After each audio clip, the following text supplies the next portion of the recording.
अंबडमध्ये डिझेलसाठी रांगाच रांगा, शेतकरी त्रस्त.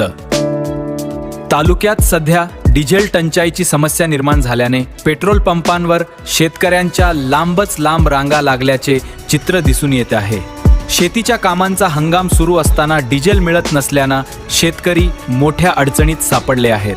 ट्रॅक्टर, पॅम्पसेट व इतर शेती अवजारांसाठी डिझेलची मोठ्या प्रमाणावर गरज असताना अनेक पंपांवर मर्यादित पुरवठा होत असल्याची माहिती समोर येत आहे.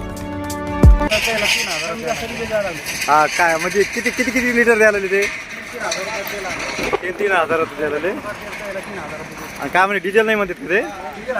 हा बंद असं का.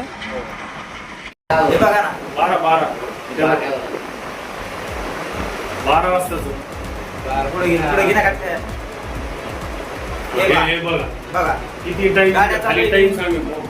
मराठवाडा न्यूज साठी गोविंद खरात, अंबड प्रतिनिधी. आतापर्यंत चालू होतं, पोराला जेवायला सुट्टी केली ते बघ.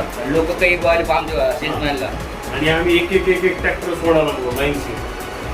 बघून घ्या सगळं नियमाने येत. तलाठी मॅडम इथं येऊन गेल्या.